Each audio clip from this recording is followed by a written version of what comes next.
I think it was more about trying to find or try everything and then.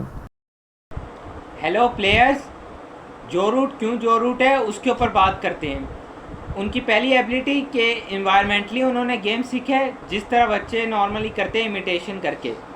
तो understanding versus imitation यही फ़र्क है कि आपको जैसे गेम अवेयरनेस है, टेक्निकली आपको पता है, टेक्निकली आपको पता है कि बैट फेस क्लोज है कि ओपन है, बैट बाहर से आ रहा है कि अंदर से आ रहा है। या फिर आपको दूसरी तरह इमिटेशन क्या है कि आपने जस्ट कोई चीज़ देखी, जिस तरह चिल्ड्रन करते हैं, बस इमेज है वो माइंड में, उसी को रेप्लिकेट कर रहे हैं। उन्हें मोशन के बारे में पता है कि बस इस तरह स्ट्रेट ड्राइव लगती है। You watch on the tele.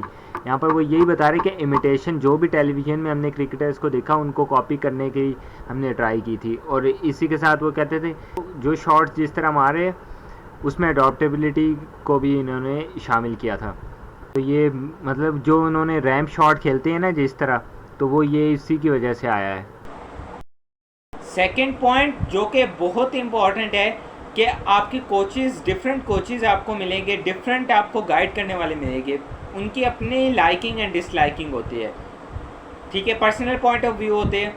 तो अब उसमें से कौन सा आपके लिए वर्क करता है ये बहुत इंपॉर्टेंट है। ये जो रूट ने एक इंटरव्यू था उनका माइकल वॉन के साथ, उसमें उन्होंने शेयर किया था। For me, I remember getting a scholarship at Yorkshire when I was about 12 years old, 13 years old. And from then on I got a lot of people telling me lots of different things, and I just sort of realised that, that it can't all work, because they're all telling me, a lot of them are telling me completely different things and opposite things. So I think it was more about trying to find or try everything and then. कि वो ये करते थे, वो जो भी coaches बता रहे सारे प्रैक्टिस किया, जो मेरे लिए बेहतर, अगर मैं शॉट में पावर आ रही है और दूसरा ट्रिगर मूवमेंट उनका शार्प हो रहा है तो वो उस चीज़ को करते हैं। तो अब इसकी एग्जांपल देख लेते हैं। अब कोई प्लेयर, कुछ पर्सन्स होंगे उन्हें चॉकलेट पसंद है, दूसरे को चॉकलेट चिप पसंद है, तो ये डिफरेंट पर्सनैलिटीज़ होगी। आप प्लेयर्स की एग्जांपल ले लो, आपको ग्रिप चेंज करना अच्छा नहीं लगता होगा, तो ये आपका personal point of view, personal liking है। तो अब ये देखने, दूसरी तरफ हमें पता है कि डिफरेंट सिचुएशंस होती हैं। अब जो रूट के लिए ये साइड ऑन वर्क बहुत अच्छा करता है। अब आपने देखा होगा कि वो साइड ऑन ही रहते हैं, तो लेकिन क्यों, इसकी वजह ये है कि उनकी बॉडी काफ़ी ज़्यादा ओपन रहती है, तो इस वजह से साइड ऑन सेटअप में करना वर्क करता है। तो दूसरी तरफ दूसरे प्लेयर के लिए कुछ और वर्क करता होगा, तो सिचुएशन बहुत डिपेंड करती है। तीसरा पॉइंट ये कि आपको स्ट्रेंथ्स एंड वीकनेसेस के बारे में पता होना चाहिए। जो रूट ने जब 2014 एशेज़ हुआ था उसके बाद तो उनका गेम में उधर ऑस्ट्रेलिया में ज़्यादा अच्छा वर्क नहीं किया था, तो उसके बाद माइकल वॉन से डिस्कशन किया था, तो तब उन्हें ये पता है, अवेयरनेस हुआ कि कट शॉट, पुल शॉट और जो बैकफुट पंच है ये उनकी स्ट्रेंथ है, तो उसके ऊपर ज़्यादा काम करना है, इधर से ही स्कोर्स निकालने। 2014 एशेज सीरीज़ ख़त्म हुई थी, तब उन्होंने केविन शार्प से बात किया था सबसे पहले। उनकी सीरीज़ अच्छी नहीं गई थी। यहाँ पर यही बताया, my old mentor from Yorkshire over the phone and then sought advice of Michael Vaughan over a coffee in Sheffield field. यहाँ पर ओवरऑल वो ये बता रहे कि एक तो ये कि अपने कोच से उन्होंने बात की, दूसरा ये कि कमेंटेटर, क्योंकि माइकल वॉन कमेंटेटर, तो बोलते हम मुझे डिफरेंट पर्सपेक्टिव्स यहाँ पर चाहिए था, तो इस वजह से उनसे बात की। एंड उसके बाद यही कहते हैं कि जो उन्होंने डिसीजन लिया है, अब दोनों पर्सनस को सुन लिया उन्होंने।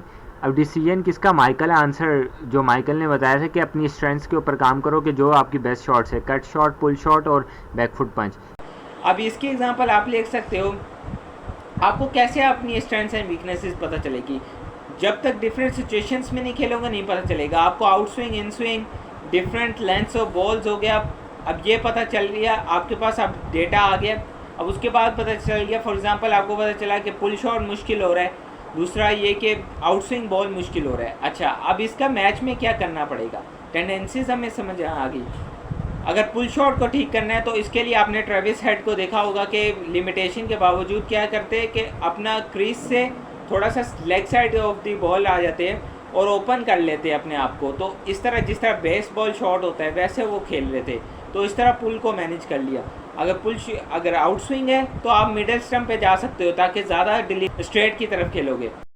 ये चौथा पॉइंट कि कंफर्ट जोन को लीव बहुत करना ज़रूरी है। ये जो रूट ने ऐसे किया था कि 19 ईयर ओल्ड, आपके पास यूट्यूब में भी वीडियो के जब वो उन्होंने एडिलेड गए थे। इस वीडियो में ये जो रूट यही बता रहे थे कि किस तरह इन्होंने ये डिफ़िकल्ट क्वेश्चंस किए कि मुझे ऑस्ट्रेलिया जाना चाहिए या नहीं। उसके बाद डिसीजन ये लिया कि ऑस्ट्रेलिया जाना है क्योंकि कंफर्ट जोन को लीव करना है। ठीक है, तो जिस इन्वायरमेंट में आप खेल रहे हो यहाँ पर तो आप अच्छे हो, लेकिन इसको लीव करके बाहर जाना।